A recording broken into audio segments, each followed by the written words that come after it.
Between Production. Amodia waje maruti tia lai bia tu jal biu bia yon bianim. Na ran bi wai bi wini no mai je jal dai tia jol tia ji. Amodia waje maruti tia lai bia tu jal biu bia yon bianim. Na ran bi wai bi wini no mai je jal dai tia jol tia ji. Amodia waje maruti tia lai bia tu jal biu bia yon bianim. Na ran bi wai bi wini no mai je jal dai tia jol tia ji.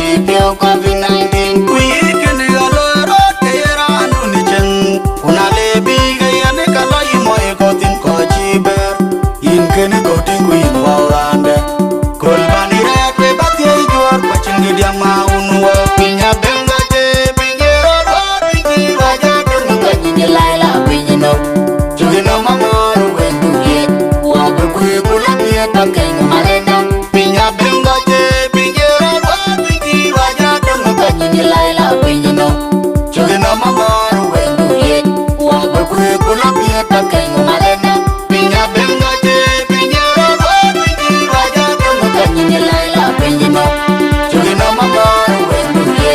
wa bekwe kula pie takai malena udo makwe tunglau tang dia kapun lau da majuk tunglau tang dia kapun lau da makwe tunglau tang dia kapun lau da majuk tunglau tang dia kapun lau da makwe tunglau tang dia kapun lau da majuk tunglau tang dia kapun lau da makwe tunglau tang dia kapun lau da majuk tunglau tang dia kapun lau pinya benga je pinjero pinji raja dunga ni laila pinjino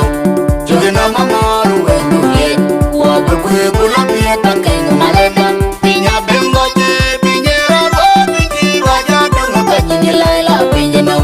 chugina mamaru wendu ye wa bekwe kula pie takai malena pinya benga je pinjero pinji raja dunga ni laila pinjino chugina mamaru wendu ye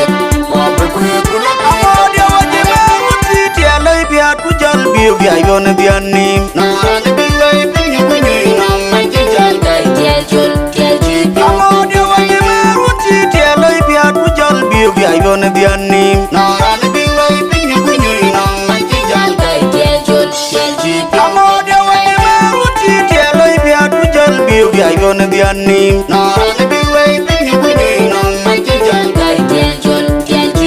COVID-19 we can aloro tera anu chen una lebi gayane kala imoy gotin ko chiber in ken gotin kuin wawande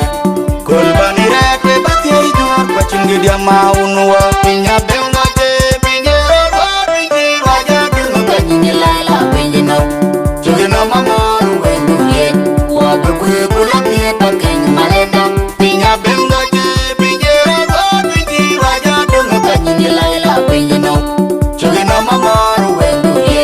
wa bekwe kula pie takai malenda pinya benga je pinjero pinji raja dunga ni laila pinjino chugina mamaru wendu ye wa bekwe kula pie takai malenda udo makwe tunglau tang dia kapun lau da majuk tunglau tang dia kapun lau da makwe tunglau tang dia kapun lau da majuk tunglau tang dia kapun lau da makwe tunglau tang dia kapun lau da majuk tunglau tang dia kapun lau da makwe tunglau tang dia kapun lau da